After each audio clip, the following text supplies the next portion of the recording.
If you have PMDD, there are a lot of things that can help. Nutrition, lifestyle, and yes, supplements included. But because there are so many options, it's easy to start in the wrong place and end up overwhelmed or inconsistent. What I see over and over again is women actually skipping over the 3 foundational nutrients that influence serotonin, stress resilience, and luteal phase stability the most. So in this video, I'm going to simplify this and show you where it actually makes sense to start. Hi, I'm Jess. I'm a clinical nutritionist who works specifically in women's mental health, and I've both taken and recommended a lot of supplements in this space. Today, we're going to move quickly through the 3 supplements I think should be in place or at least trialed before you move down the ladder into more advanced or niche supplement strategies. But before we get into it, quick disclaimer. This is educational, not medical advice. Supplementation can be very individualized, and one of the things we're talking about today is not appropriate for everyone, especially if you're on SSRIs or you're taking certain medications. So always check with your provider before starting anything new.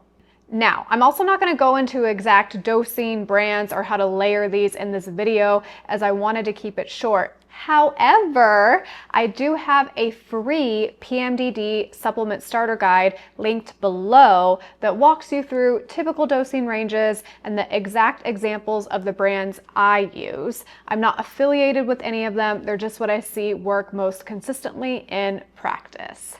So let's get started with supplement number 1. Okay, so the first supplement, before you're like, please don't say magnesium, I'm gonna say magnesium, but with a caveat, because it's not just magnesium.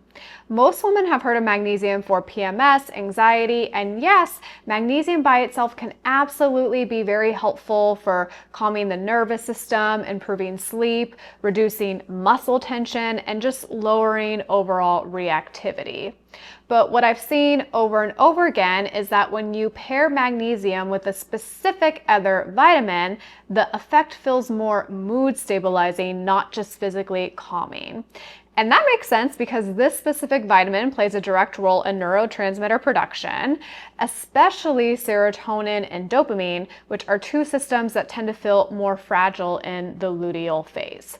There are also studies looking at PMS and PMDD that show benefit from both of these nutrients combined that clinically tend to work really well together. So instead of taking magnesium alone and hoping it covers everything, I prefer a formula that includes both magnesium and vitamin B6. Now, is this going to cure PMDD? No, but I've worked with dozens of women who added this in during the luteal phase and noticed that the floor lifted. And sometimes that shift in baseline is what allows everything else to work better. Another thing that I like about this one is that it doesn't have to be an all or nothing approach or an every single day commitment. Some women do take it consistently, but others primarily use it in the luteal phase when they know things are about to ramp up. It's flexible, and that makes it a very low risk, high rewards starting point. And one quick note when it comes to magnesium, the form does matter. Not all magnesium is created equal, and they're not all created for the same effect or output. Most good magnesium B6 combos are probably going to use glycinate. There are a few others that could work as well, but I put the one I like in the guide below. Okay, supplement number 2. The second one is not dramatic, it's not sexy, it's not the kind of supplement where someone takes it for 3 days and then says, oh my gosh, I feel completely different. But it might be one of the most important. It's omega-3 fatty acids. Stay with me though, because we do need a specific form. Let's talk about why omegas are so important. So Omegas help lower the inflammatory tone of the brain over time. And this is really important for PMDD because PMDD brains tend to be more reactive. They respond more intensely to hormonal shifts. So anything that lowers overall neuroinflammation and supports membrane stability in the brain can make those shifts feel less extreme. What I tell women is this: omegas are your long-term game, while magnesium and the next supplement are more of an immediate stabilizer. Omegas build gradually, and it's more of an investment than a quick fix.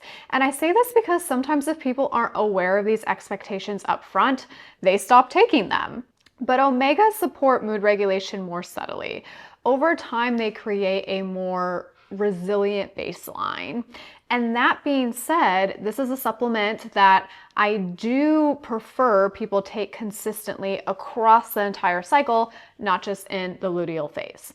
The most important thing you need to understand regarding omegas is that different forms or even sources are not the same, okay?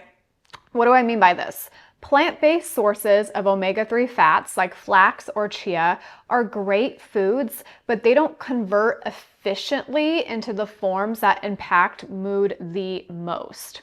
For mood support, we're really looking at meaningful amounts of EPA and DHA, which we're going to get the highest amounts of in fish oil. Seafood and fish oil are direct sources of EPA and DHA, so there's not a conversion that needs to happen, which means you'll get the most out of it and utilize it the most efficiently. Okay, let's talk supplement number 3. Now, the first 2 supplements we talked about are appropriate for many people and generally have very few medication interactions, although of course you always want to check. For example, fish oil can have mild blood thinning effects, so if someone is already on a blood thinning medication, that's something to be aware of. The next one is different. This supplement is not appropriate if you're on SSRIs or many other psychiatric medications because they influence overlapping serotonin pathways. Now, that said, if you're not on an SSRI or another psychiatric medication, this can be a very powerful tool. This supplement is L-tryptophan, which is an amino acid and a direct precursor to serotonin. And one of the things we see in PMDD is not necessarily that hormones are too high or too low, it's that the brain is more sensitive to the normal drops in serotonin that happen in the luteal phase. So if you're someone who feels like you become a different person before your period, more hopeless, more tearful, more irritable, maybe you have intense carb cravings at night, that's when I start thinking about targeted serotonin support. I've seen this be a really big turning point for women who aren't on medication, and honestly, it was a big turning point for me when I started using it strategically in my own luteal phase. Now, a question I get a lot is, what is the difference between L-tryptophan and 5-HTP?